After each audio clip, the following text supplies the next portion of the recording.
Hi everybody, welcome to LDV Make Your Pizza at Home.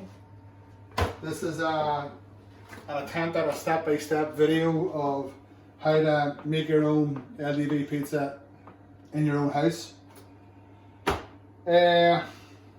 Primarily we have the new and exclusive LDV kit, which consists of a tub of our pizza sauce, a tub of our pizza cheese, and two of our pre-prepared dough balls. Okay, the box we're going to put it aside, we're going to use it later on. So for now, we're going to just open our sauce, get our cheese ready. So, first of all, you wash your hands, very important. All you need here is flour. Everybody's got flour in their cupboard. A bit of semolina in there does no harm if you have it. If not, no problem. A good heavy base frying pan, preferably with a metal handle. If not, still again, no problem. Spatula, a spoon, and a pizza cutter. So, important thing is remove the pizza dough from the bag. Be very gentle when you're doing so. Now, it's not ideal to use a pizza dough straight from the fridge. It's very hard to work with, plus it doesn't cook off to the best effect. So if you're going to do it, gonna make your pizza, take the dough out of the fridge at least an hour or two before you make your pizza. So firstly, we're going to put the pizza dough into the flour semolina mix. Give it a good squish down in that, kind of in a circular motion. Get some of the flour semolina to stick to it, like so. Sprinkle a bit on your worktop. Make sure that it's not sticking, it's nice and gritty and the pizza moves about. So there you have it. So that's how to start. So I know not everybody knows how to spin pizzas. You can use a rolling pin if you want, but just gently in a circular motion, start from the middle and gently squeeze, moving out the way. Let the weight of the pizza do the work, and just squeeze your thumb and your fingers and keep the pizza moving in a circular motion. Now you'll notice that the middle is getting thinner, the edge is slightly thicker. So you're gently squeezing that edge. Now you're coming to the edge and you're squeezing it, and you see your pizza still keeping this nice round shape. And then you can use the base of your thumb to squeeze it a little bit more, and your finger. Just keep it moving. The secret is keep it moving in a circular motion. Now, still not full size, but almost there. So this is when the stretching comes in.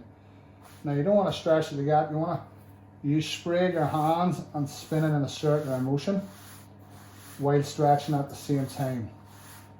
Now if you find that it's not going out, you can stretch it again like so. If you're feeling really brave, you can spin it up in the air, but I'll not do that. I don't want to embarrass myself. So keep spinning, stretch it out, use your tips of your fingers to push it away, and the base of your hands to stretch it. So you want to get it bigger than the size of your frying pan, because when it goes on the frying pan it will shrink in. So stretch it as best as you can, trying not to get holes in the middle. You'll see it nice and thin.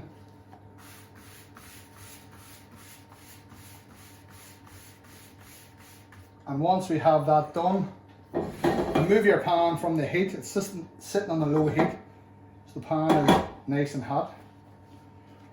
Want to now put it onto the frying pan, and as you see, it fills up the entire base of the frying pan. Now the pizza dough is on there, the pizza has already started cooking. Now, next thing is your sauce.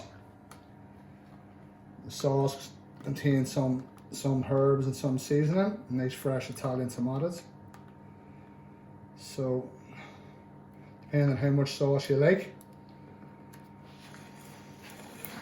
and just spread your sauce about Leave about a thumbnail away from the edge. That's what I always told the pizza chefs in LDV, always thumbnail from the edge. You don't want your sauce going over the edge and then causing you problems. There we go. Now next, your cheese. And again, depending on how much cheese you like.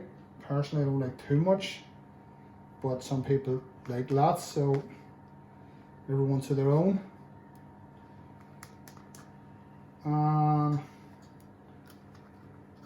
You can put on whatever extra toppings you want now at this stage. Whatever you have in your fridge, a bit of ham, sweet corn, onions, whatever you like.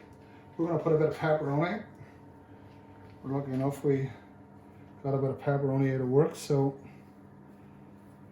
you guys here like pepperoni, so we're just going to do a pepperoni pizza, just plain margherita with pepperoni. And that's it. Simple as. Oh, look, something you can hear the base of it starting to crisp up. So next you put it back onto the heat. You don't want to cook it for too long, about 30 seconds to a minute. So there we go, that's been cooking now nicely for about 30 seconds a minute.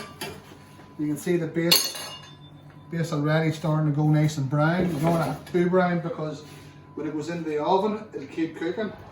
Now, at this point, you have a few options. Now, I'm fortunate enough to have one of these. This is called a pizza stone for the oven. You can transfer it straight onto the stone if you want, if you're lucky enough to have one. Or a good baking tray would do. But if you have a metal handled pan, you can actually put the pan into the oven. It doesn't matter if you have the stone or not. And put it in. The oven nice and hot, 250 degrees. And give that about 3 or 4 minutes. Okay, now there's the pizza in there about 5 minutes, 4 or 5 minutes. As you see, that's cooked nicely on top. And we juke underneath. Yeah, lovely and brown underneath, lovely and crispy. You can just feel that crispiness. And even you see the pizza sitting nice and really on top of that. Put it in our box. Put the pan back here. Be careful, the handle of the pot's handle of the pan is very hot, so make sure no children grab hold of that. And there we have it. One pepperoni pizza. Use a pizza cutter. You can have a pizza cutter or a knife will do. And there we have it. One end of the margherita with pepperoni.